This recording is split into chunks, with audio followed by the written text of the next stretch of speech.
go to step 3. And everyone go, what's the big idea about plants?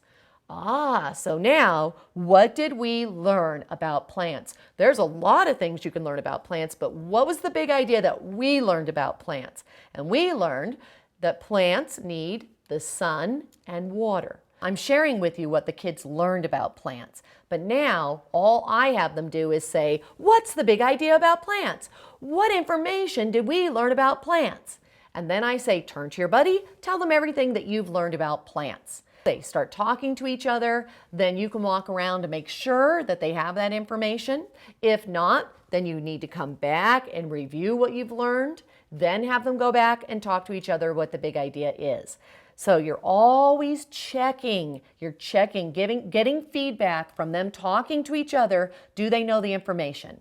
Now we come back, you may pick a stick, an equity stick, which is just a popsicle stick with each child's name on different sticks. So when you pull a stick, you are not choosing any particular child. It's just going to be the luck of the draw. That way everybody has a chance and you're not just focusing on the same students. I pick a stick and I have that child share with us, what information did we learn about plants today? So what if a child looks at me like this and they really can't tell me? So then what I'll do is I'll say, what information do we learn about plants? Now I'm going to give that child 2 choices, one that's correct and one that's not, so that they have something to choose from, so they have to think. So I may say something like this: did we learn that there's lots of different colors of plants? Or did we learn that plants need sunlight? What did we learn today? And right away you will see a child go, oh, sunlight. Wow! Is that right, everyone? They're right. Let's give them an ooh. Ooh, brainiac. That child now is going to be pulled into the lesson. They're going to feel successful. I gave them 2 choices. I didn't just give it to them. They had to think. We're going to go over to our organizer and we'll draw a sun for sunlight. So plants need sunlight. Ooh, maybe they need one more thing in order to grow, to live, to survive. We learned one other thing today. Turn to your buddy and tell them. So the kids talk to each other. I pick a stick and maybe this child knows the answer and they need water. So we have both. Plants need sunlight and water. We know our big idea. We know that they've learned they need sunlight. We know they need water. It's important that we just stick with identifying the information and drawing it or writing keywords on this organizer. Once we have the information, then we'll go back and form the sentence. It's very difficult for students to think of their ideas and form a sentence at the same time. You want to just put the ideas where they belong. This is the big idea box right here. They need sunlight and water. That's the information we learned about our subject, plants. Now that it's all there, we're going to use the information in order to form a sentence. So we have our big idea. Now let's go back and form our sentence. So we go back and we go, plants, what do plants need? Sunlight and water. Now that they've said plants need sunlight and water, if the students have control of that sentence, if they're able to say it very quickly, then you could add, who cares? Why is this so important to the big idea? Why do they need sunlight and water? In order to grow, in order to live. Plants need sunlight and water in order to live. So maybe we might even write the word live here very quickly. Now, when I have children write down a word, what I do is I always go like this. Let's write it the way 5th graders write it. They always say letters really quickly. So I might say L-I, and then the kids say L-I as they write L-I. V-E, B-E, so they chunk the letters and write them out. Plants need sunlight and water to live. And again, it may just be plants need sunlight and water. And that's it if your students are barely holding on to that. Let's look at the next step, step 4.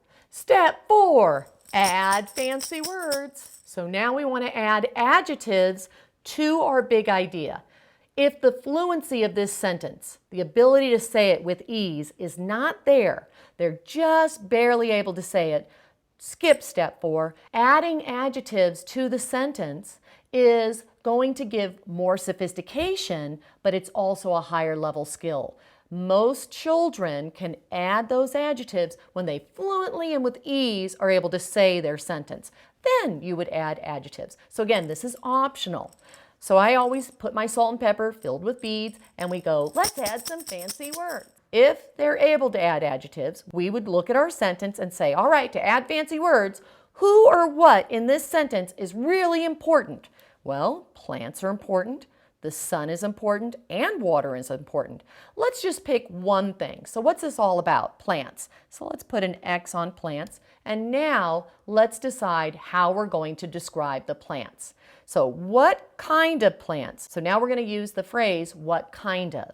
And we're going to use it in the context of the sentence to help us come up with a better adjective. We'll say, what kind of plants need sunlight and need water? So we're going to look at describing plants. I could use the 5 senses to describe what a plant looks like, but the problem with that is that all plants are different. So when you're looking at all the different types of plants to describe one, that wouldn't match all plants. So that's what we need to do when we say, what kind of plants need sunlight and soil? All plants. Wow, let's add that to describe the plants. All plants. Let's write all at the beginning of our sentence. Let's make sure we capitalize that A, A-L-L, A-L-L, all. We have our complete sentence. All plants need sunlight and water to live. Step 5 is going to be add punctuation. Punctuation time! So now we're going to go back and on our organizer, we're going to add our punctuation and capitalization. We're going to have our A, in which we are going to capitalize and put a red A there, because that is reminding children that beginning of the sentence needs a capital. So the beginning of the sentence needs a capital. The end of the sentence needs a period. So we go, all plants need sunlight and water to live. I'm at the end of my sentence. What do I put on my organizer? A period. When I go to write it out, I will have my capital and period, and if I don't, I need to go back to the organizer. So once I write it out, I'm always going to go back and say, okay, let me check for my punctuation. Did I have my A capital? Did I have my period at the end? Period. So children now are using their organizer to also make sure their mechanics are in place.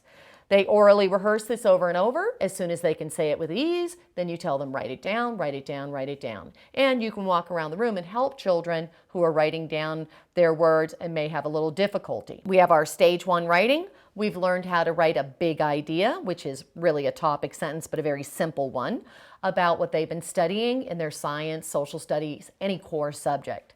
Now we're going to go on to stage 2, where we will be adding more to this big idea statement.